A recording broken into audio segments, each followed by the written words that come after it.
In the best of times, even when I was world #1 for many weeks and months in a row, at certain times during the year I said, what can I improve? What do I need to change? Because if you don't do anything or you just do the same thing over and over again, you stay the same.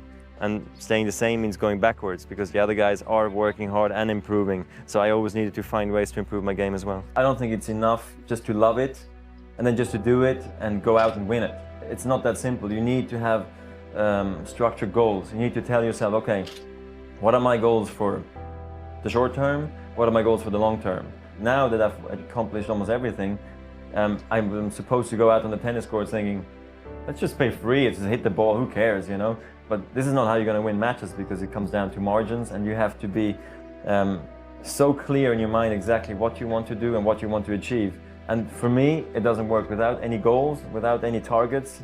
I cannot compete properly. It's okay to lose, like him probably too, it's okay to lose, but you still want it badly. So, and I think that combination got me the win tonight. Then that's where confidence can help in a big way, because you might be actually not feeling great physically or mentally, you're drained, but the confidence somehow gets you through. And when you don't have confidence, that's then when you have to sort of trust all the hard work you've done and you have to keep on working hard so success comes back. So that's when it becomes tricky, I think, when confidence sort of totally leaves you or you doubt your confidence, you know.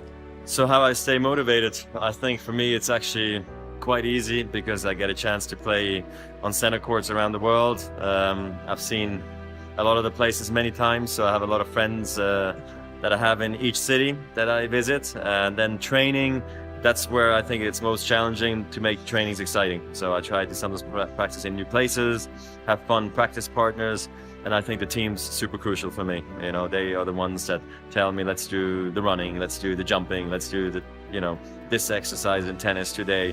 This is what we do in treatment today, and all these things make it so worthwhile then. And then if you win a little bit, it's more fun. My overall game, I have to come to the net, I have to try to finish, I have to try to take chances.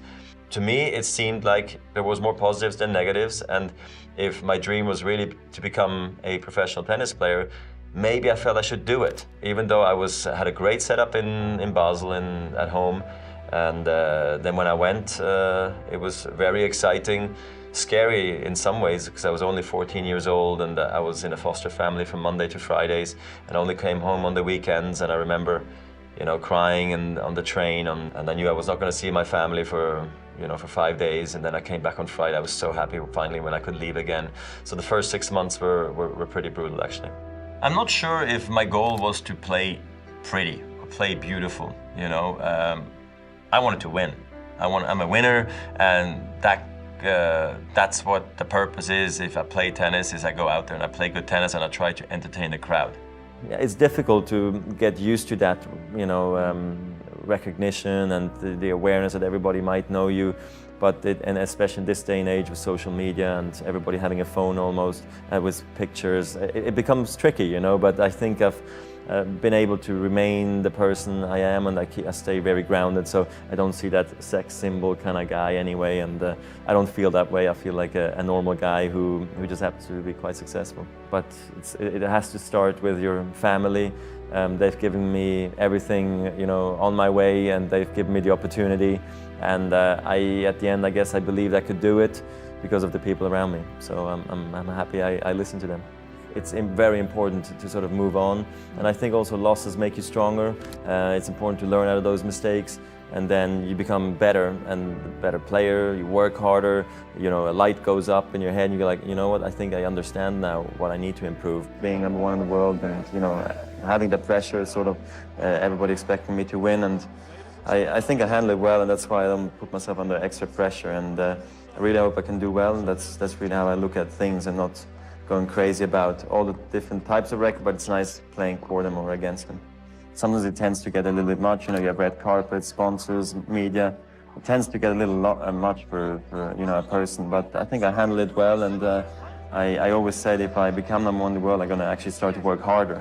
And that's exactly what happened, and I think it paid off, and I'm still here today, so it's just great. But I think I was able to play the way I play today because of my fitness, because of my physical efforts I've put into it. And I could not believe the balls I would be able to catch, you know, on the court through fitness. And I feel like that connected everything. The moment I became physically strong, I would get to balls I didn't know I could get to.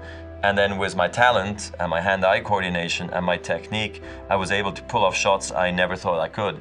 And I think this is when it got really a lot of fun for me. That's when tennis went into overdrive, I believe. So you have to find your own identity and do it your way. But you can look at them, what they did so good, and maybe use that for your technique or for your game. And I think I did that very well. Well, I've done so much better than I ever thought I would, that it's almost strange for me to talk about what more do you want or what have you done that really like surprised you, because there's basically everything I've done has surprised me, because I do come from a small village in Switzerland and we don't think that big, you know. And I've done so much more than all of that, that anything I do right now is just incredible. But obviously, at one point you get used to winning so much, and then you're like, okay, there's certain things I would like to reach. It's just happy to play tennis and spend time with my friends, really. And it ended here, so it's been a perfect journey. I would do it all over again. Very rare in this day and age. I think we actually almost appreciate if that the other person exists and plays so well, because it actually brings the best out of you. And I've had a harder time when more and more rivals were coming up, because I always thought I don't need those guys. I'm just happy to dominate and play so well. But it's nice having all these group of guys at the top right now. I guess you do have incredible confidence in yourself sometimes, but then also big doubts. Whereas if you see another player, all you see is his strengths and weaknesses as more just like on the surface. So you don't know truly how confident or how worried he is about his own game. So sometimes it's a bit of a chess game, or I don't want to say you pretend like you're super fit or you're super, tired. You try to maybe sort of fake the guy out a little bit, because what the other guy sees might affect the way he plays. But at the end of the day, I just tried to play tough and fair, and then made the better guy win. It was only myself who could tell myself, now, Roger, you have to calm down. Otherwise, it's not gonna last, because you're losing way too much energy. So I stopped, and I'm really focused. Working on your weaknesses makes you maybe an overall complete player, but you won't be dangerous anymore. So you can sometimes relate to that in some businesses as well. That's why I like to work on the strength, and it's really helped me throughout my career. I'm happy I started so early. I was able to learn a lot in the beginning of my career through being on the big stage, in the big moment, meeting very influential and important people who have taught me great things. My mom has been the big inspiration behind me starting my own foundation at a very young age, and here we reach now 10 years of the foundation. We've reached, I think, the lives of about 86,000 kids so far with quality education, and I really still feel we're at the beginning.